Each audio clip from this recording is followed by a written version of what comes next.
Telugu Desam party జాతీయ ప్రధాన కార్యదర్శి చంద్రబాబు నాయుడు గారి పుత్రరత్నం లోకేష్ గారు కొన్ని వ్యాఖ్యలు రాష్ట్ర ప్రభుత్వాన్ని, గౌరవ ముఖ్యమంత్రి జగన్మోహన్ రెడ్డి గారిని ఉద్దేశిస్తూ కొన్ని విషయాలు ఆయన తండ్రితో ములాఖాతులో కలిసిన తర్వాత రాజమండ్రి సెంట్రల్ జైలు బయటకు వచ్చి మాట్లాడినటువంటి మాటలన్నింటినీ కూడా ఒకసారి మనందరం కూడా చూసాం. ఆయన ఏమంటాడంటే 50 రోజులు పూర్తయిపోయింది, నా తండ్రిని జైల్లో పెట్టి 50 రోజులు పూర్తయిపోయింది, ఇప్పటికీ ఏం సాక్ష్యాలు చూపించారు, మా మీద ఉన్నటువంటి తండ్రి మీద ఉన్నటువంటి ఆరోపణలకు సంబంధించినటువంటి రుజువులేంటి, ఇలా అనేక రకాలైనటువంటి అంశాలన్నీ మాట్లాడుతూ వ్యవస్థల్ని మేనేజ్ చేస్తున్నారు అని చెప్పి 10 సార్లు మాట్లాడినటువంటి మాటలన్నీ కూడా మనం చూసాం. ముఖ్యంగా చంద్రబాబు నాయుడు గారిని అరెస్ట్ చేసినప్పుడు సెప్టెంబర్ 9వ తారీఖు అనుకుంటా, అరెస్ట్ చేసిన తర్వాత అనేక న్యాయస్థానాలు, ఏసీబీ కోర్టు కానీ, తర్వాత హైకోర్టుకు సంబంధించినటువంటి అక్కడ కానీ, లేదా తర్వాత సుప్రీంకోర్టులో కానీ ఏమి జరిగిందో, ఏ రకమైనటువంటి వాదనలు వీరు వినిపించారో, అక్కడి నుంచి వచ్చినటువంటి ఫలితం ఏంటో మనందరం కూడా చూసాం. అయినా ఏదన్నా రుజువులు, ఆయన చేసినటువంటి పెద్ద స్కామ్కి సంబంధించి ఏ రుజువులు కావాలని, ఏది కావాలని న్యాయస్థానానికి ఇన్వెస్టిగేషన్ ఏజెన్సీస్ ఇస్తాయి తప్ప నీలాంటి దొంగలకి ఇవ్వవు. ఎక్కడన్నా దొంగలకి తీసుకుని వెళ్ళి ఇదిగో బాబు నువ్వు దొంగతనం చేసావని చెప్పి రుజువు చూపించినటువంటి పరిస్థితులు ఎక్కడ ఉండవు. నీ తండ్రి రాష్ట్ర ఖజానా నుంచి 371 కోట్ల రూపాయలు అప్పనంగా కొట్టేసి, రాష్ట్ర ప్రజల తాలూకు ఆస్తుల్ని కొట్టేసి,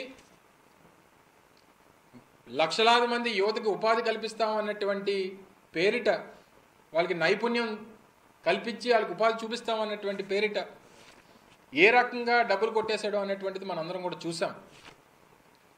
దానికి సంబంధించి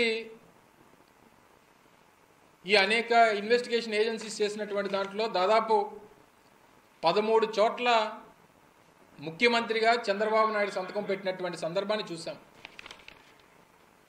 13 చోట్ల చంద్రబాబు నాయుడు సంతకం పెడితే అంతకంటే నీకేం రుజువు కావాలి?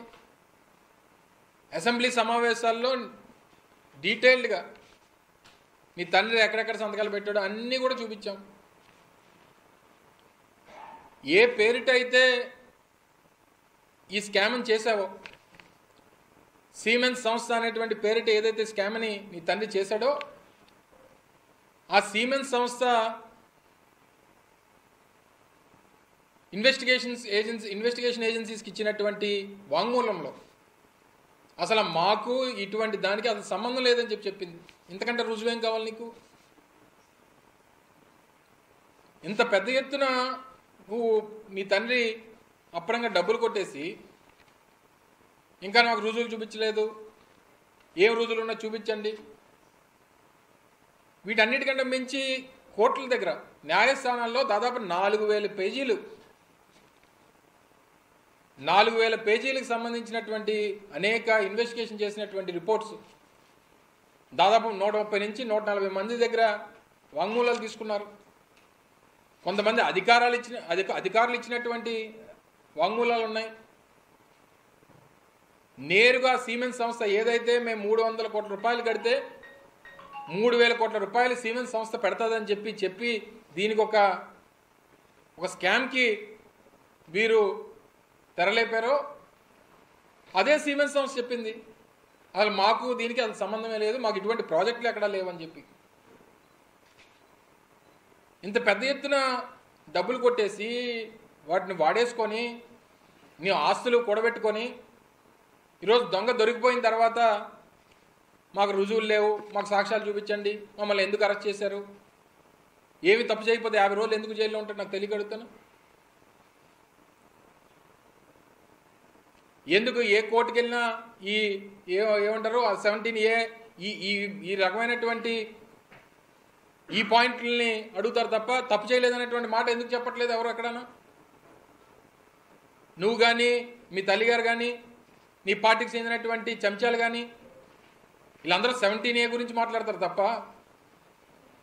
17A అంటే ఏంటి? గవర్నర్ గారి దగ్గర పర్మిషన్ తీసుకొని మమ్మల్ని అరెస్ట్ చేయాలనేటువంటిది. అది 2018లో ఎప్పుడో వచ్చింది చట్టం. అది నువ్వు తప్పు చేసిందేమో 2014 నుంచి 16 మధ్యలో నువ్వు ఈ స్కామ్ అంతా చేసావు. అమల్లోకి వచ్చిన తర్వాత చేసినటువంటి ఇష్యూస్ ఏమన్నా ఉంటే దానికి 17A వర్తిస్తుంది తప్ప నువ్వు ఎప్పుడో చేసినటువంటి దానికన్నా ముందే కేసు ఇదంతా నడిచినటువంటి సందర్భంలో 17A వర్తించదని చెప్పి నేరుగా న్యాయస్థానాలు చెప్తా ఉన్నా దాన్ని పట్టుకొని అలాడతావు. ఈరోజు పెద్ద ఎత్తున స్కిల్ డెవలప్మెంట్కి సంబంధించి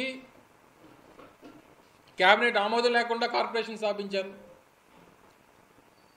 అది చేసుకున్నటువంటి ట్రైపార్టీ అగ్రిమెంట్లకి అమలు చేసినటువంటి వ్యవహారాలకి అలా సంబంధమే లేదు. డిజైన్ టెక్ అనేటువంటి కంపెనీ ఎప్పుడొచ్చిందో కూడా తెలీదు.